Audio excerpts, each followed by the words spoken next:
Hello Habibis! Welcome back to my YouTube channel. Today po, samahan niyo po ako sa aking driving test. Today is the final judgment. Magkakaalaman na ngayon kung makakapasa ba ako o hindi. Grabe din yung nagastos ko dito. Sana makapasa. Actually, nandyan na po yung aking driving instructor. Inaantay na niya ako sa baba kasi may 1 hour remaining pa ako sa aking lesson. So, tinira ko talaga to para makapag-review before the exam. Ang exam ko po is mamaya pa mga 10:30 AM. Pero doon na lang ako 7:30 na ngayon. Mga ilang oras din ako mag-aantay before the exam doon sa driving school. So, balitaan ko kayo later kung pasado ba o bagsak! See you later, guys!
Test booklet.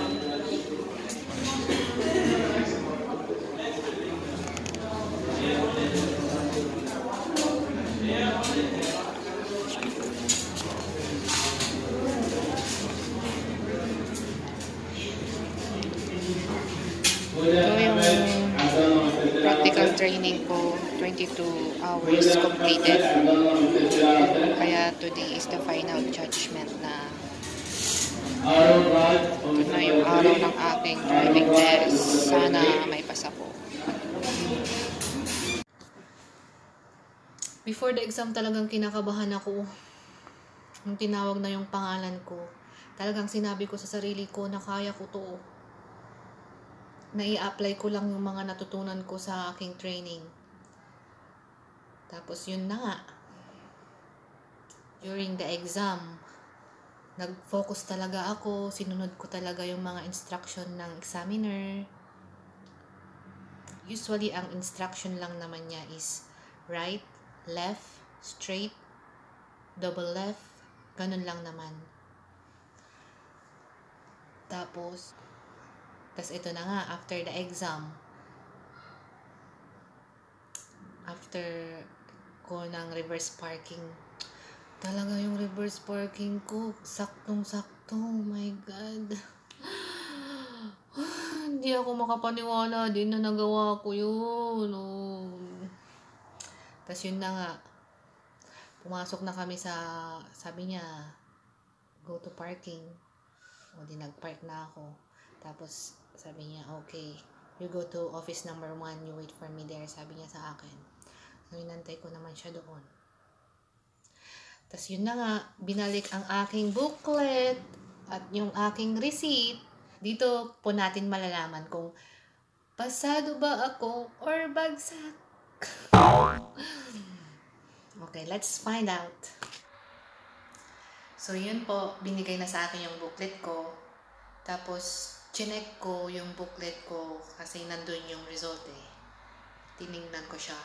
And ito nga yung result. Check this out. This is my test result.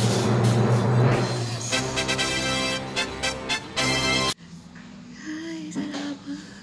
Sobrang happy ko lang kasi naipasa ko yung driving test ko. Mayroon na akong license.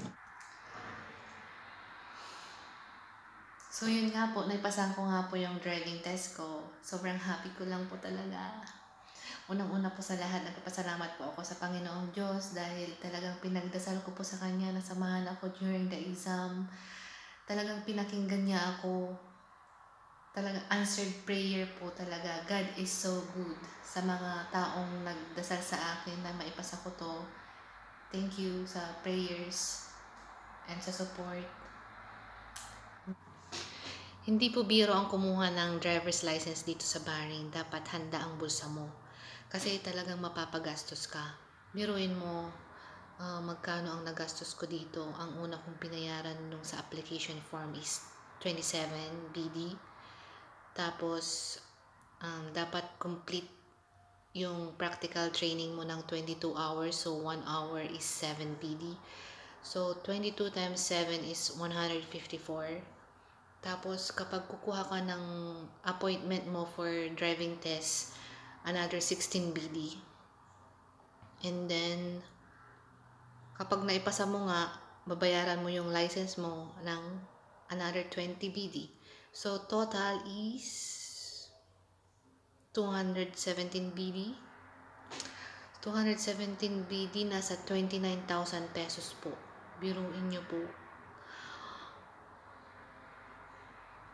Pwede po ng savings yun. Pero ganun po talaga ang buhay. At kung mamalasin ka pa at naibagsak mo nga yung driving exam, kailangan mo ulit kumuha ng practical training ng 6 hours. So, another 6 times 7. Oh my gosh. Diba?